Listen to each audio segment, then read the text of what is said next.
My name is Prince Ephraim Odiakosa. To start with, I am a descendant of Oba Esige. I am here today on the invitation of the Omanoba. I was here on Friday to celebrate the New Yam Festival alongside with others and to celebrate the Omanoba. My reason for being here today is a continuation of my reason for being here last week. I am from Onicha Olona. Our kingdom was formed by Benin warriors who migrated from this land. And my ancestors came from this very ground. Here today is to meet with the Omanoba, to continue the tradition that has been in existence between the people of Onicha Olona, the traditional relationship that has been in existence between the people of Onicha Olona and the Great Benin Kingdom. That is my mission here today. Personally, I am professionally an engineer.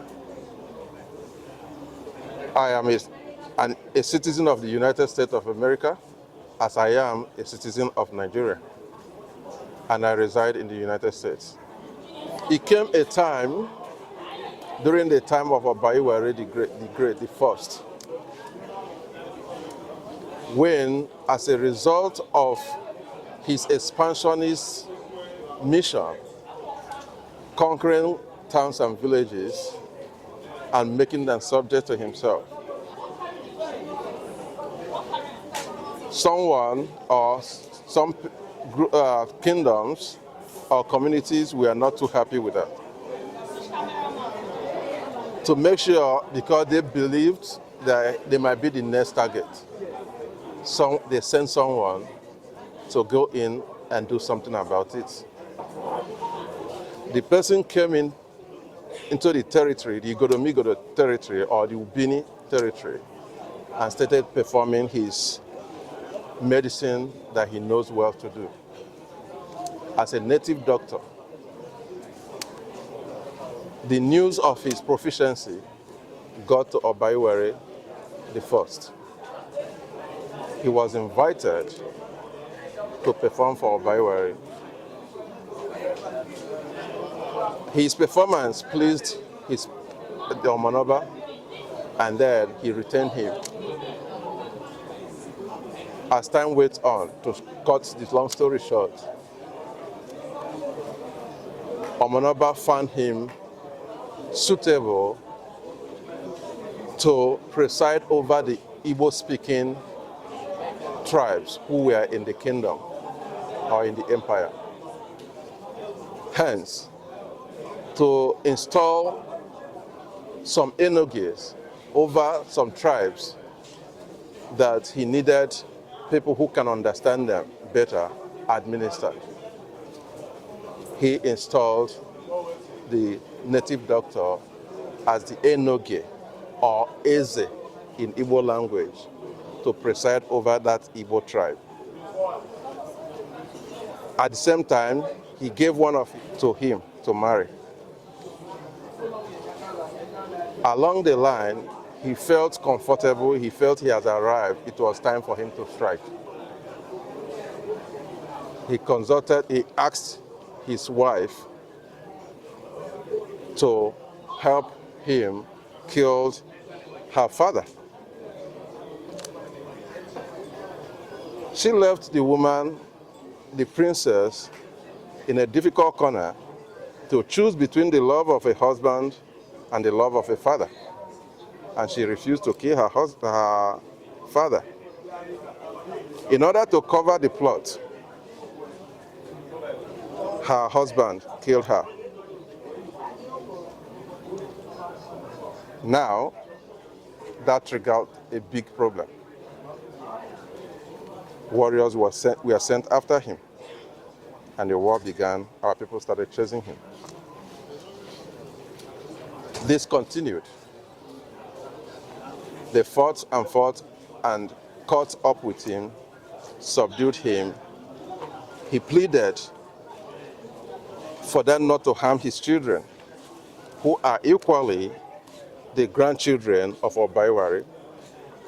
The warriors made it clear to him that nobody is going to harm the blood of Iwari. He needs to surrender the staff that was given to him because the mission was to depose him. And they made it clear to him that if he surrenders himself as a subject to Obaiwari, he will have no issue anymore.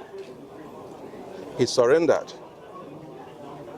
and they kept warriors to watch over him and his daughter, who was with him, to make sure that he doesn't start acting up. After the war, the warriors that fought against him eventually settled in the places today we call, any place you have the name Onicha attached to it. Those were the locations of those warriors. How did they do it? The war eventually was concluded during the reign of Obaisige. So you can see how protracted the war was. The two princes that led the final wave of the war against the man and his people were Prince Osazua and Prince Urobwa. Urobwa was the senior brother, Osazua was the younger brother. They were the children, the sons of Obaisige and Queen Elaba. Their sister was also a warrior princess. Her name was Olo. They were all involved in the war. And they settled in where, they pitched their own tent in where we call Onicha Olona. The site of the house and residence of Urobua is still in Onicha Olona today. Where he was when he got the news that his father has taken his white chalk to meet the ancestors. Okay? Originally, that settlement where the sons of Esige resided was first referred to by Oba Esige as Edo Ubini Nisi.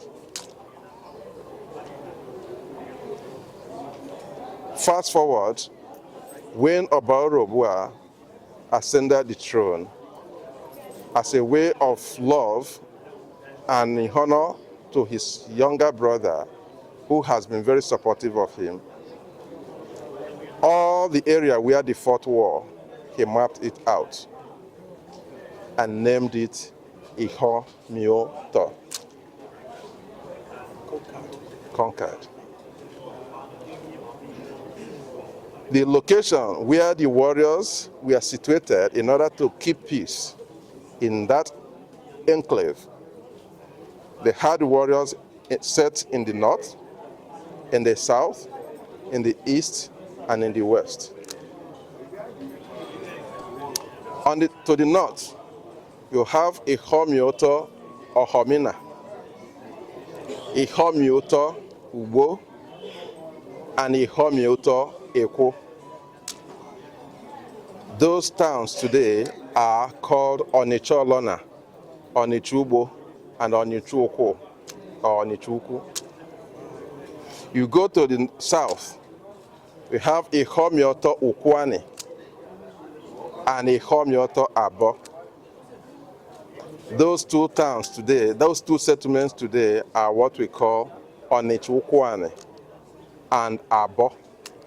Abo has dropped Ocha or Ihomioto, but simply called Abo. You go to the east, you have Ihomioto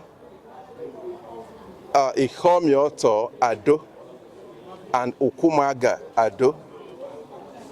Ihomioto Ado was later also extended to Ihomioto Ado Nidu, which later translated to Onicha Ado Nidu, simply called Onisha today. And Ukumaga Ado also merged with some other people from Igala to form where we call Ela, Nta Nomoka, simply Ela. Okay? To the west, we have Ihomyoto Nta. Today, they are the people we call Abonta. Here in Eka. Okay? So, the settlement of the warriors today can now be found in the 4 local governments that the British created when they came. Aniocha, Oshimili, Ndokwa, and Eka, that now makes up what we call Anioma today. The name Anioma is a name that was given in 1951. The original name, like I said, was Ihomyoto. That original name have undergone several transformations and changes, starting from transformation from Ihomyoto to Onochiane, from Onochiane to west bank of the Niger, according to the British. From the west bank of the Niger to Ekumeku people.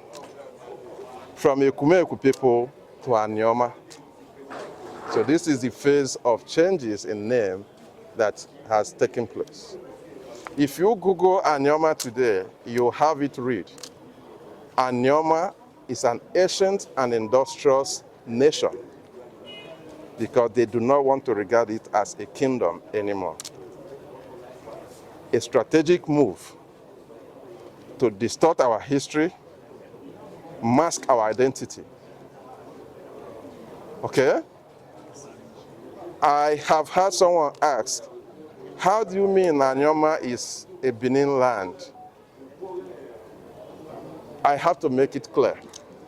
The people of Anioma are not only Benin people. The people of Anioma comprises people from Benin, people from Igbo, people from Yoruba, and people from Igala. But the land where all of them live still lies within the ancient Igodomigodo, which has equally undergone name change to Ubini, from Ubini to Edo. Okay? From time immemorial, as history has it, the land to the west of the Ogidieze, the river Niger. Take note, there is a difference between Ogidieze and Ogieze. Ogidieze is a river, the big river. Ogieze is the Atlantic Ocean. Okay? History has it that both the people that settled to the east of the Ogidieze, which we now call River Niger, and the people that settled on the west of Ogidieze are descendants of 3 brothers. One of the brothers lived on the west side of the river, 2 lived on the east side of the river. And the descendants of the one that lived on the west side are the people that formed Igodomigodo. While the descendants of the brothers that live on the east side formed Biafra, what we call Biafra today, or Igbo land today. There was an original name which has been lost to history and time. Like Igodomigodo underwent name change. The original name, I believe the Igbo people should be able to know. Before they started calling them Biafra, there was a name. You can see that even after calling them Biafra, they still call them Igbos. Another name change, right? So the point I'm trying to make is that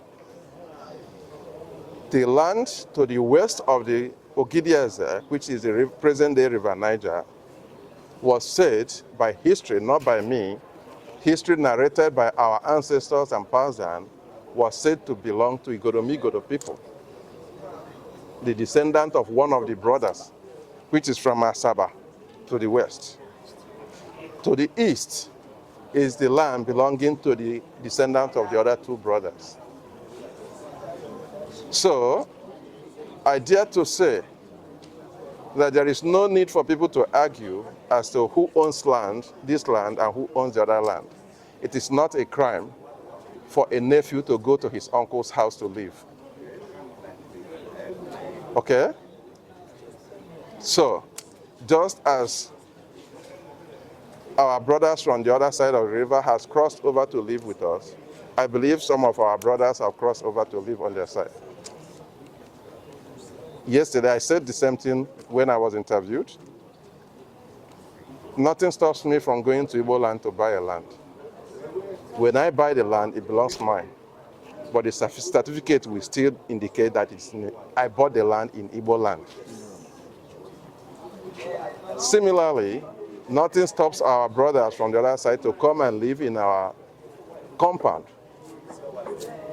If we give them one, we know we have given them one to live on, but they are still living in our compound.